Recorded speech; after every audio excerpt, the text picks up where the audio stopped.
Scott, what are we discussing today? We are discussing MCU Fantastic Four casting rumors. Polaris in the comic books recently is depicted with her coffee. Like, what is your ideal morning coffee situation? When I do drink coffee, it's a black coffee hot with one Splenda. And I believe that's also what Lorna would drink in real life.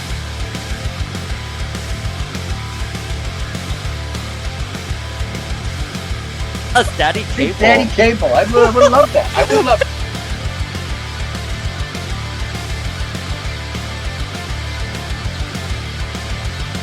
Shout out to the Powers of X-Men podcast. Hottest writers at Marvel Comics right now.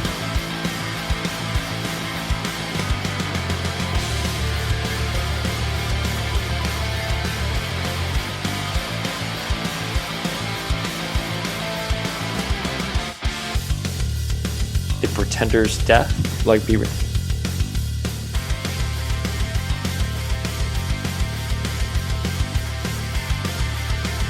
Right, familia, Power of X-Men, we're with. Do you love Power of X-Men? I love Power of X-Men. Do I? Yes, I do. How did you feel about the previous Fantastic Four movies? Bad. Those were bad. Those were like those Really? those were bad films and like bad Fantastic Four adaptations. I mean, some of the casting was good, but like I hate like the nostalgification of everything, where you get people like on the internet who argue like, oh, these movies like weren't as bad as people think, and it's just like, no, I remember those movies. They were bad. Well, listen, you have Jessica Alba with like a bleach blonde wig and blue contacts. You know what I mean? Like, when Jessica Alba in of herself is a gorgeous human and would be a perfect Sue. I mean, I thought she was a fun Sue. Not perfect Sue, but fun Sue. Yeah, but they gave her like the like Party City shake and go wig, and oh my god, especially for Rise of the Silver Surfer. My god, that's like terrifying. So bad. And then like Galactus is just like a cloud. I can't get over that. It infuriates me, especially after seeing the Eternals. Listen, it's not fair to judge a 2000 early aughts movie by today's standards, but there could have been a happier medium to do Galactus that wasn't a cloud, and especially since you see how they do it in Eternals, you're like, wow, you can still have this menacing, larger than life god, and it doesn't have to be hokey. It doesn't need to be changed for the silver screen, but. Okay, listen, here's how I fall on it. I think the first two Fantastic Four movies are just fun. I remember the first one, I was in New York for the summer, so I was collecting the figures that were coming out by Toy Biz. So the movie figures, Jessica Alba had like that translucent bottom, and Johnny Storm, and you had Thing, and I had them on top of my TV in my apartment. I was staying at the New Yorker for the summer. And we played the video game too. Jeff and I played the video game. And then we went to Jim Hanley's where the entire cast was there. I mean, it was like an event, and I was super excited about it. And I loved Rise of the Silver Surfer. I thought it was just turn off your brain fun, not without a lot of its problems. There are a lot of problems in that movie. It is not well done by any means, but I enjoyed them. I don't remember my feels on that reboot that came out in 2015, 2016 with Miles Teller and Kate Mara and Michael B. Jordan. I remember I watched it and didn't think it was as terrible as other people said it was, but I also did not revisit it by any means. It is like unmemorably bad, and like people forget that it even happened, and that's honestly okay.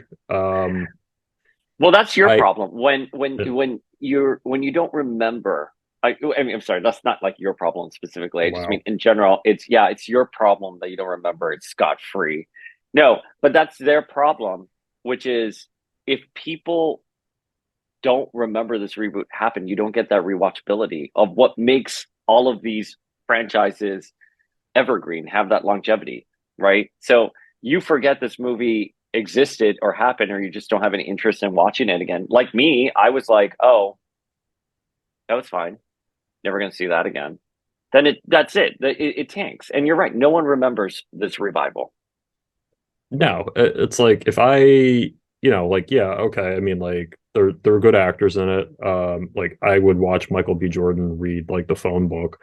I mean, Michael B. Jordan is really hot. Oh God, so hot. But it's like they weren't memorable. The early 2000s ones were at least like somewhat memorable, even if they were bad and had horrible costume design too, by the way. Well, you had Johnny Storm in a towel, or that famous like skiing scene where he like burns off his clothes and then he lands in like the water, like the melted ice, Yeah. and he's here like, care to join me? And by the way, let me tell you, we're going to talk about it later in this episode, but like, I was not sold on Chris Evans after seeing him as Johnny Storm. I didn't think he would ever have the acting chops to do something like Captain America, and proven wrong, because I can't picture anyone else in the role but him as Captain America. Yeah, I mean that's just like growth though, like over time as like, an actor. I mean, he went from being like 20-year-old like twink Johnny Storm to playing Captain America for years and develops. So we're here to discuss the rumored MCU casting for the Fantastic Four. There are a couple of names that have been put out there over the years. Among them have been Emily Blunt and John Krasinski. Those were the ones that everyone wanted because they're married in real life. They have such a great marriage. A Quiet Place, they did so well with that franchise, and they are the stars of it, and everyone was so happy, blah, blah, blah. And then we saw John in Multiverse of Madness, and you're a huge Reed Richards fan. I mean, am I wrong in that I think he really sucked in Multiverse of Madness, and it had nothing to do with Michael Waldron's script? It's just his delivery felt flat. His screen presence felt like meek. I don't know if maybe they had given him maybe a better fight scene between him and Wanda, but after I saw that, I was like, thanks for the fan service. I'm good. I don't need John Krasinski to come back by any means. Yeah, like I think he worked as a cameo of like an alternate universe Reed. I would not want him as like the main Reed, but I disagree. I thought he came off as sort of like an older, older Reed who, like we're not spending time like developing the character because like this is an older Reed. He's at like the height of all of his like abilities, scientific acumen, and all that, and he's just sort of dropped in like in media res, and then he gets turned into pasta. So like I think for what it was, he was good. Like I would not want that performance for like 3 or 4 movies. But I think for what it was, for like a Reed Richards who's supposed to show up and then get killed to sort of show like how powerful and scary Wanda is, he did a good job. But you see, here's the point. Like, oh God. So I don't know again if it's writing or acting. I'm gonna say it's gonna be acting. So I'm gonna just to be the contrarian there. I think if they had shown a more seasoned Reed being like, wow, this witch just killed Black Bolt. You know what I mean? Like, I have no chance of standing up against her. What am I going to do? Stretch at her? Like, let me go run to the back, get the ultimate nullifier, and try to fight her. I do believe, as we've discussed endlessly on this podcast, I do believe that Xavier and Reed should have put up a bigger fight against Wanda. Wanda should not have won so easily. And I'm a crazy Wanda stan, especially MCU Wanda stan. I love Elizabeth Olsen.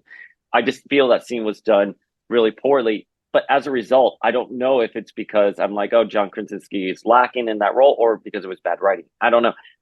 I like Jim from The Office quite a bit. I liked Quiet Place, but that's as far as I go for my love of John Krasinski. I couldn't tell you more from that. I have substantial issues with that movie as well. Like Black Bolt going down like that is very, very problematic. That's insulting. It's insulting. And oh my God, we can do a sub podcast on the Inhumans, because I really do feel we had an Inhumans revival potentially happening in the summer, You bring everyone was excited to see Black Bolt in that costume, and if you had ended Miss Marvel with them being like, "You're an Inhuman" instead of Yeah. a mutant, oh my god, the Inhumans would be a thing again. I guarantee you. Marvel just missed the marker there. I know the IP originally failed, but they built great hype with Multiverse of Madness and Miss Marvel, and they fucked it. They actively hate the Inhumans over at Marvel. Yeah, I mean it's the it's called in Hoxpox, the Lost Decade, and you know they're they're just trying to pretend it didn't happen. Okay, so here is who the media has kind of come together, and the general consensus is that these are going to be our Fantastic Four. The actors may or may not accept the roles, but they have been casted. The offers have been out. Adam Driver as Mr. Fantastic, Margot Robbie as Sue Storm, Paul Mescal as Johnny Storm, and Mila Kunis as the Thing. Now, I don't know how you feel about that casting. I have very complicated, nuanced feels on all of them. And I saw that and I was kind of like, could we have done a little better with some of these actors? But what are your feels? I don't think the Mila Kunis thing is true. I really have a lot of difficulty imagining Marvel not doing the Thing, like the classic Ben Grimm thing, as part of a Fantastic Four movie. I'd get, like she would be like probably Sharon Ventura, She Thing from the 80s, early 90s. But it seems like problematic to me to not have the Thing, for like two reasons. Like partly just because he's an iconic character. His friendship with Reed is the core of it. I'm not saying you couldn't put that on to Sharon instead, but you lose a lot if you get rid of Ben Grimm and replace him with another character. Two, after Moon Knight, there were a lot of complaints about like Jewish representation in the MCU. And Ben Grimm is probably the most prominent Jewish character in comics, along with Magneto and Kitty Pryde and Moon Knight. And I think if you swap him out, a character who Jack Kirby based very heavily on himself, I think that would be another big representational problem. So that's just my thoughts on like the Thing casting potentially. Well, here's the thing. So I think the general, like what I've seen from scoopers and stuff like that, is that Mila was being considered for Sue Storm or the Thing. Now, I think it's clear that Margot Robbie is in the lead for that. She's probably accepted the role at this time, or probably not accepted it. But we'll get to Sue Storm in a sec. There are three ways they can do the Thing, right? It's a gender bent.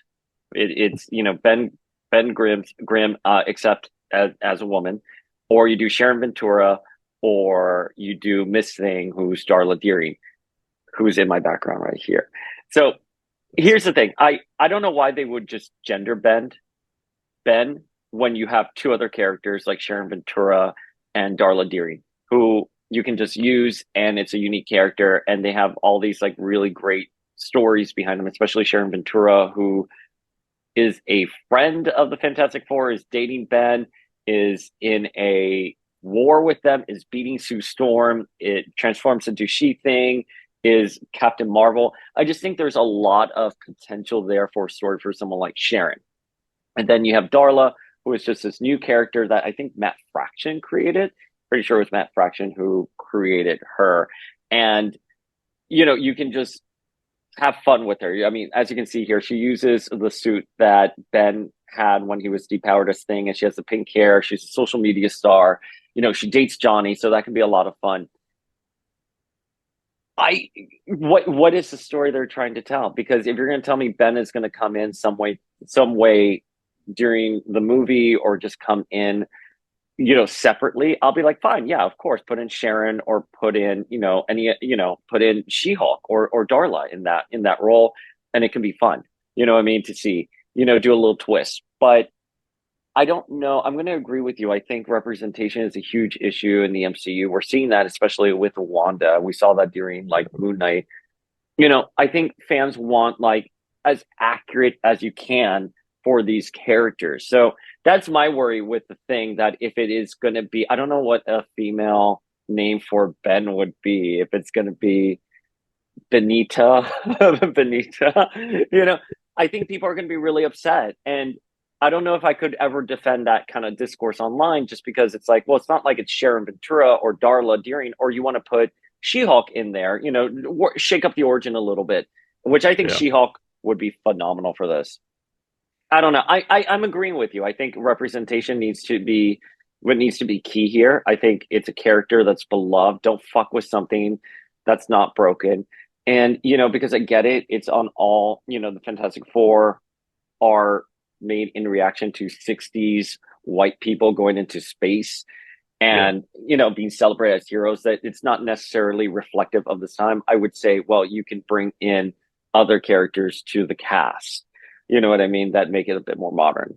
Yeah, yeah. I mean, it also depends like what they're doing with the movie, because if you do just like a straight origin story, then it's problematic. If you're starting it and it's supposed to be like, 5 or 10 years into the Fantastic Four's career, then you can easily just explain like Ben takes a break actually in the comics. That's why they have like She-Thing replace him in the 80s for a bit. And it's like, you'd very easily just be like, Ben's off with Alicia.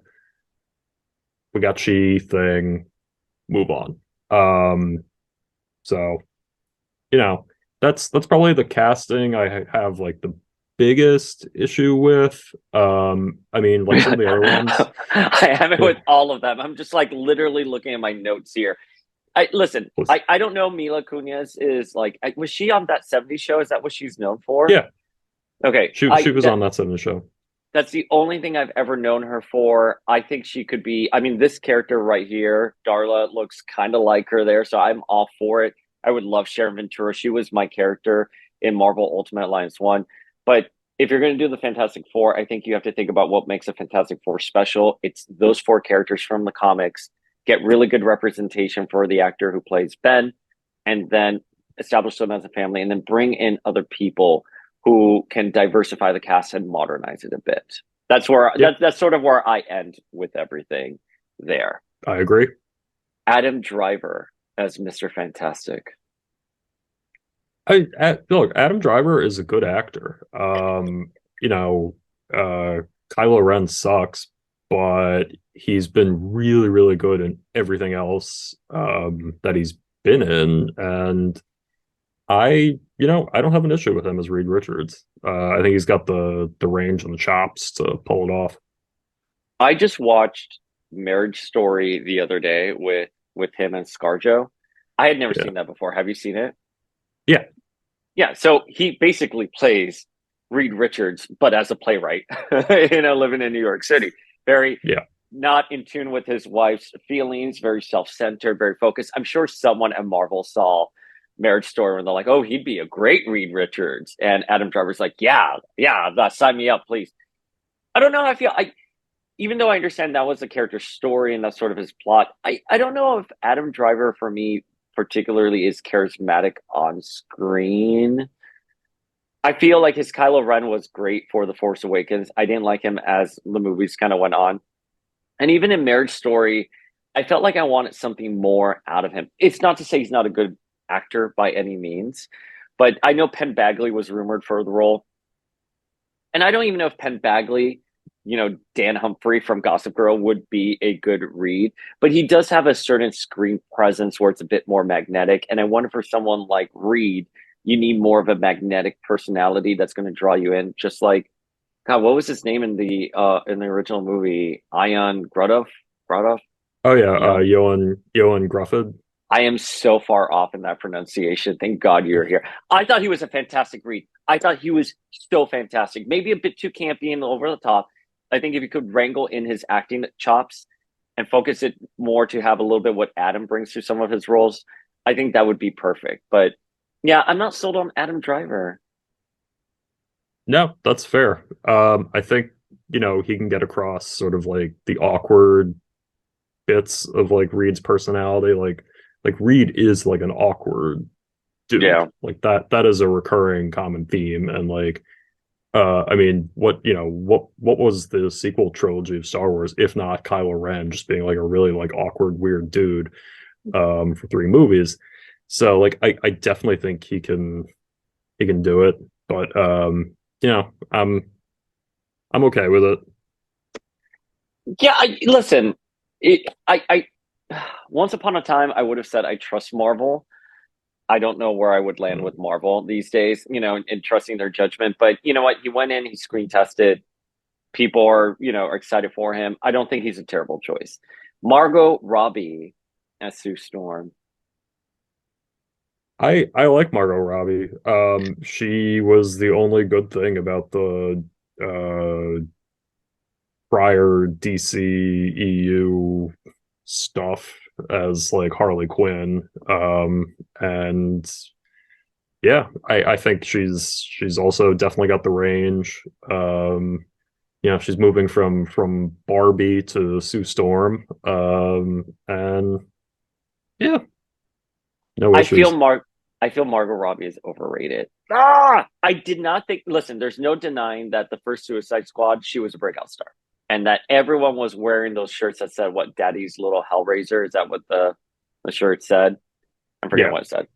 And there was no doubt that she was iconic in it. I didn't think she was a great Harley Quinn, but again, I won't deny that she did a really good job in that first movie, and she put Harley on the map in a way that Harley hadn't. Harley had always been on the map, has always been a fan favorite, but she took it to the next level. So she deserves that kind of praise. I mean, listen, she was in Once Upon a Time in Hollywood. I felt she kind of fell flat there. We can blame Quentin Tarantino for that. I don't know, like other stuff I've seen her in, I just haven't been mesmerized by her. I would also say that like I feel like there were other actresses who were up for the role, like Vanessa Kirby from The Crown. And when I think of Vanessa Kirby as Sue Storm, I'm like, that is a fun casting choice. You know what I mean? That is someone who can probably make Sue cool for today's generation. I don't know what Margot Robbie can do with the role. No doubt that she has wonderful acting abilities and that range. And I loved her in I, Tonya. Don't get me wrong. I, Tonya is probably one of my favorite movies of the last decade. But I don't know. I mean, Margot Robbie is, she's Barbie. She's Harley Quinn. She's in all these movies. I would have liked to have seen another actress take a stab at this. Margot Robbie, in many ways, feels like a safe choice, but also like a risky choice, in my opinion, because some of her movies do flop. As much as I love Harley Quinn in that first Suicide Squad movie, I do feel Birds of Prey, which came out about a month and a half before the pandemic, still wasn't even bringing in numbers. Yeah. Even though the pandemic happened a month and a half later, those first 6 weeks, I don't think Birds of Prey did particularly well at the box office. And Suicide Squad 2, I don't remember much of it, and I felt she felt kind of flat there for me. Fair. You have much stronger opinions on the DC movies than I do. Listen, man, I care about the Fantastic Four here. I just want these to be perfect choice. You know what I want? I don't want an Ant-Man Quantumanium situation. I don't want that. I don't want a movie that's too safe, a little stiff, and people, go forget about it, and it's a box office like failure. And now we have to question everything about the MCU. I want the MCU to succeed. I want Mila Kunis in a fucking suit like this with pink hair and being a social media star. I want it to be a fun movie. And then you bring in Ben Grimm at the end, and he's here like, I'm gonna pound you, Johnny Storm. You know what I mean? Like, I want them to have fun. I want them to be daring. I don't want them to just be checking off boxes or trying to play things safe. You know what I mean? No, that's fair. And the line is, it's clobbering time. Oh, I'm sorry. Yes, it's clobbering time. Like the line that evaded me. But like, it's clobbering time. Yeah. And I believe Seth Rogen is the dream casting according to some subreddits. Like Seth Rogen is like the dream casting for Yeah. the Thing. I don't know if they've been able to secure him. I don't. Again, it just depends on what they want for Thing. Again, Margot Robbie and Adam Driver, I don't think are great leads to begin with. So I think they're safe choices. They're safe choices who people recognize, and that's what they want.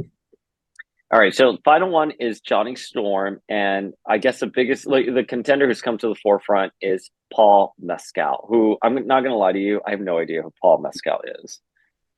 Yeah, I mean Irish actor. He's been in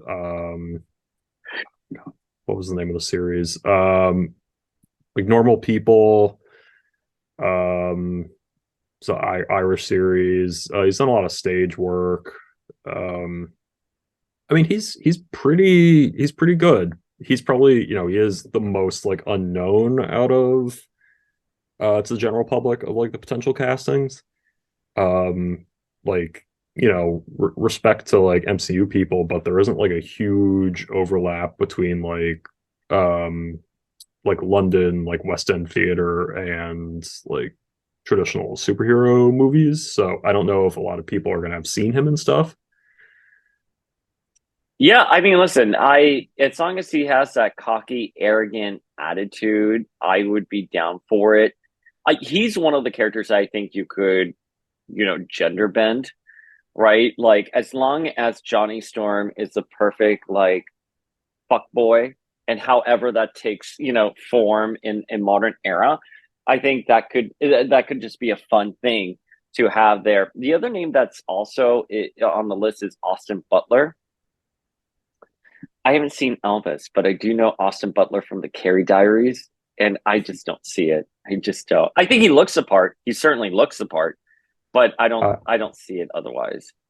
Yeah, I mean, if he's still doing that stupid Elvis accent, I'm definitely gonna have to give it like a hard pass. Oh, and he's Yeah, trying so hard to be like Chris Evans as well. Like he was helping Sally Field up on the Oscar stage, which is something that Chris Evans used to do all the time. I was like, we get it, Austin Butler. You're like Hollywood's darling right now. Like, relax. yeah, I don't know. I mean, psychologically destroying yourself to play Elvis is certainly one form of method acting. But They're all yeah. To be blunt, I feel like Johnny Storm is sort of like the easiest one to cast because like you can kind of just get like an attractive twink and yeah, just be a like, chaotic twink to just come in yeah, and destroy everything. I mean, with like respect to like chaotic twinks, that was like my 20s. Oh, baby. They're a dime a dozen, and like Just go down to like Hell's Kitchen and just like pick up like some twink that's on Molly and has had like 8 vodka sodas. Like that's it. yeah, you can go outside and find some like blonde twink in the city and just be like, you're Johnny Storm, congratulations. Exactly. And I want to be like, because I want to be respectful of these characters and what they mean to other people. But Johnny Storm is one of those characters you can easily modernize. They can be non-binary. They can be the ultimate fuckboy. They can be a social media star, whatever it means to be young and famous in today's society.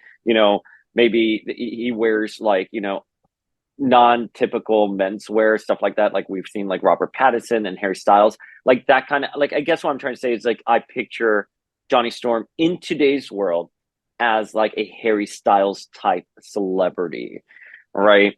So, I don't know. You don't agree with me. I'm trying to read your face. No, I'm thankful Harry Styles was cast as Star Fox, so I don't have to hear Harry Styles as Johnny Storm rumors. I forgot that Harry Styles was Star Fox. I can't believe I forgot about that. There's so much that's happened in the MCU in the last like 2 years that I've just forgotten about. Yeah, he was cast as Marvel's most famous sex offender, Star Fox. And you think someone at Marvel would have like picked that up, or they would have said something? Well, people at Marvel knew. Like you would have thought that like his agent would have been like, "This is a great character, but he has some um But where's his character? eras." Where's his character even going to appear? Like when you think of Star Fox, when you think of Cleo, when you think of Hercules, these are huge. Avengers. Okay, sure. I mean, that's a lot of characters on top of a lot of characters we have right now to cram into a 3 hour movie. Yeah, I worry for the future of the MCU. That's all I'm saying. like And it begins now here with the Fantastic Four casting. it begins. Like I mean, they stuck Star Fox in obviously in the post credits in the Eternals, but it's like he's generally been a character who's been more associated with the Avengers and like Defenders and stuff than like his relatives in the Eternals. And like you said, it does run the risk of the MCU getting too like crowded. And but new phase, Fantastic Four, all that stuff. Do you want them to be stuck in the quantum realm, coming like from the 60s and coming into the modern era, or do you want them just to be in today's world? They go up into space, they get hit by that cosmic, storm, and then they become the Fantastic Four. How do you prefer it?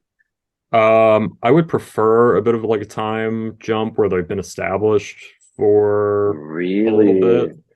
Yeah, because like I don't think you need like another Fantastic Four Origin story. intro origin story. It's like they're recognizable enough characters just from American culture since the 1960s where like a lot of people know it's like they go up in space, they get powers.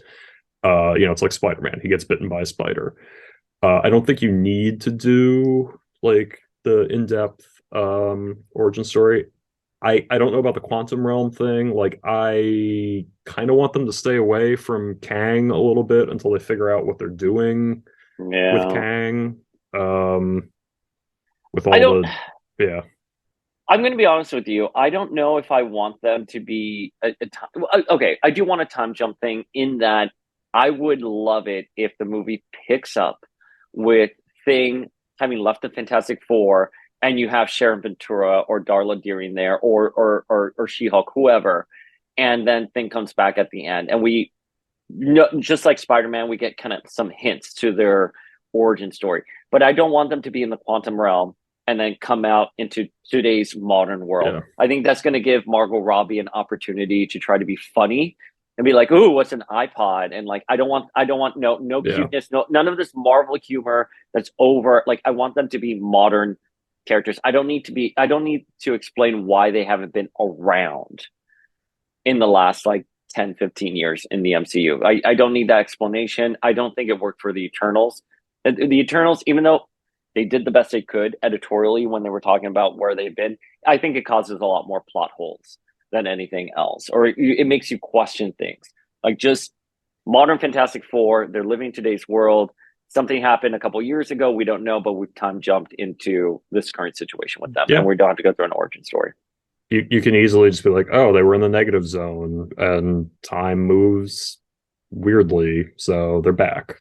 What they thought was 5 minutes was 5 years or whatever. And like, boom, easily done.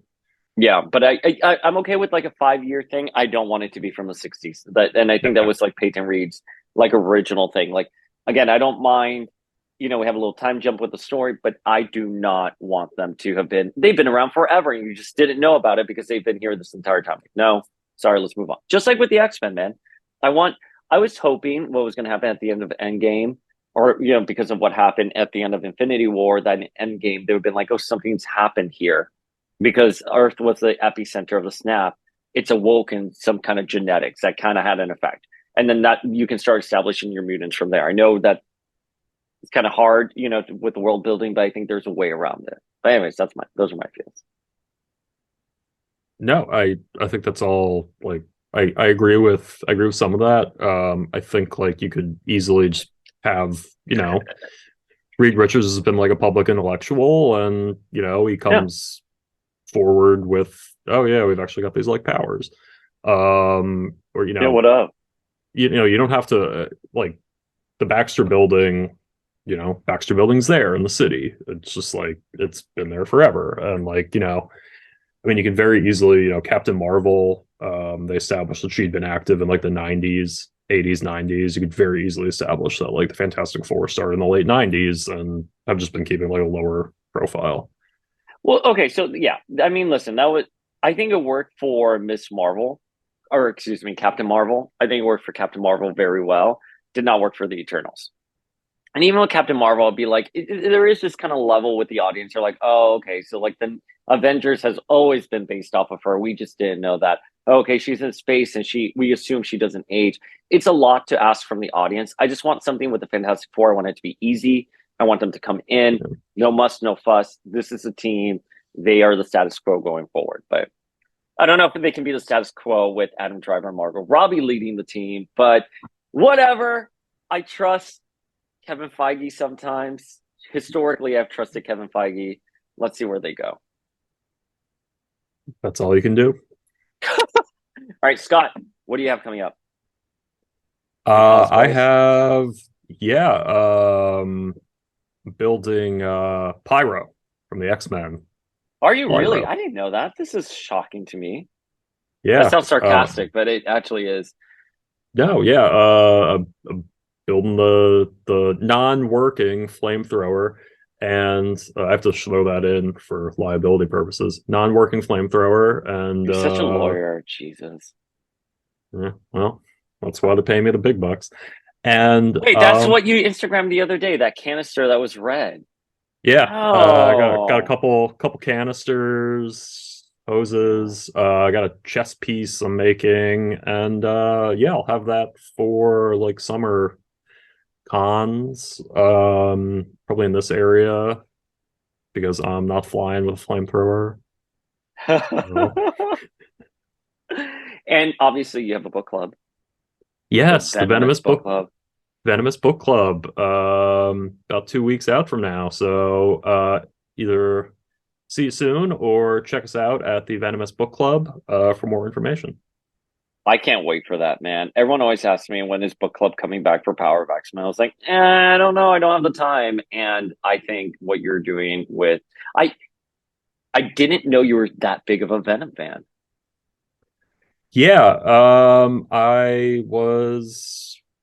been a big Venom fan since like the 90s. I feel like kids imprinted on certain characters in the 90s for a lot of people. It's like Wolverine, the Punisher. I was like, oh yeah, like I really like Venom. And this might also explain why I'm like a giant homosexual. Because we mentioned on one episode reading Maximum Carnage, and I had a few people coming in and telling me, they're like, I would love to hear you and Scott discuss Maximum Carnage. And I'm down for it. Stay tuned, listeners. I mean, you never know. Stay tuned. All right, Familia. I don't know what we have coming up. Whatever happens in the week is usually how things come up on Power of X-Men. But hit us up on DMs. Join the Venomous Book Club by sliding into Scott Free's DMs. And we will see you guys next week.